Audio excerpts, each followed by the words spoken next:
എവിടുക്കാ പോണേ? ചോറും മീനും തിന്നാൻ.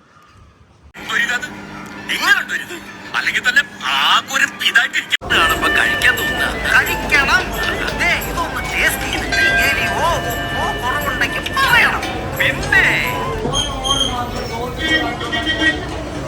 ഇനി ഞാൻ കലക്കി എന്ന് നീ പോയി ആഘോഷം ചെയ്യണം. ഓരൻ വന്നു, ഓലൻ വന്നു, കാളം വന്നു, അവിയൽ വന്നു, എരിശ്ശേരി വന്നു, ചോറ് വന്നു, സാമ്പാറും വന്നു, 2 കൂട്ടം പായസവും വന്നു. My diet is very light. രാവിലെ ഒരു 8 മുട്ട, 2 ഗ്ലാസ് റവക്കഞ്ഞി, പിന്നെ ഉച്ചക്കൊരു കോഴിയും കുറച്ച് പൊടിയരിക്കഞ്ഞും, ഉപ്പ് വേണ്ട. എന്താ കഴിക്കാൻ തോന്നണേ?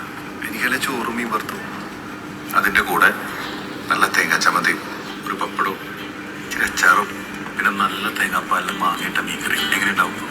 പൊളിക്കും. ഈ പ്രായത്തിലുള്ള പിള്ളേരൊക്കെ നന്നായിട്ട് ആഹാരം കഴിക്കണം.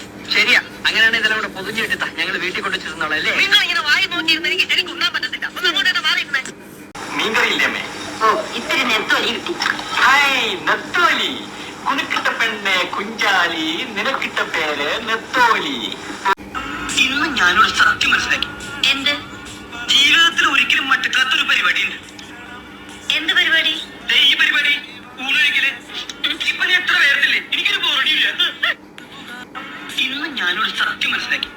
കണ്ടോ, വലിയ പണക്കാരാന്ന് തോന്നുന്നു. എന്തൊരു തീറ്റ അതിന്. അയ്യോ ഭയങ്കരം തന്നെ. കണ്ടോ, വലിയ പണക്കാരാന്ന് തോന്നുന്നു. അവന് വിശക്കുന്നുണ്ടാവും മുതലാളി. പാവം പറയാനറിയാൻ പാടില്ലല്ല, അതുകൊണ്ടാണ് അവൻ വലിച്ചു കയറ്റി.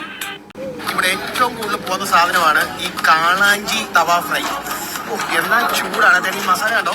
അതൊക്കെ അവിടെ നിൽക്കട്ടെ. സദ്യ കഴിച്ചു കഴിഞ്ഞിട്ട് ആ ഇലയിൽ തന്നെ പപ്പടം, 2 കൂട്ടം പായസം, പഴം ഇതെല്ലാം കൂടെ കുഴച്ചിട്ട് ഇങ്ങനെ തിന്നാൻ ഇഷ്ടപ്പെടുന്ന ഒരാടിക്കുള്ളത്.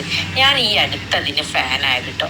ഒടുക്കത്തെ ടേസ്റ്റാണ്. നിങ്ങൾ ഇതുവരെ ട്രൈ ചെയ്യാത്തവരുണ്ടെങ്കിൽ ഒരിക്കലെങ്കിലും ട്രൈ ചെയ്ത് നോക്കണം. എത്രക്ക് തിരക്കാണെന്നുണ്ടെങ്കിലും നമുക്ക് എല്ലാ ഐറ്റംസും പെട്ടെന്ന് തന്നെ എത്തിച്ചു തരാൻ വേണ്ടിയിട്ട് മാക്സിമം അവർ ട്രൈ ചെയ്യുന്നുണ്ട് കേട്ടോ. ഈ ഓണറാണെന്നുണ്ടെങ്കിലും അതുപോലെ തന്നെ എന്താണ് സ്റ്റാഫ് ആണെന്നുണ്ടെങ്കിലും എല്ലാവരും നല്ല അടിപൊളിയാണ്. ഇനി പ്രൈസിന്റെ കാര്യത്തിലേക്ക് പോകണേ, ഞങ്ങളൊരു 10-18 ആൾക്കാർ പോയിരുന്നു. ഞങ്ങൾക്ക് വന്ന ബില്ല് 6710. പ്രൈസ് കൂടുതലാണ് ഞാൻ ഒരിക്കലും പറയില്ല. ബട്ട് ടേസ്റ്റ് ഒന്നും കൂടെ മെച്ചപ്പെടുത്താനുണ്ടെന്ന് തോന്നി. ഞാനും എൻ്റെ കൂടെ വന്ന എല്ലാവർക്കും ഉള്ള ഒരു അഭിപ്രായമാണ് അത്.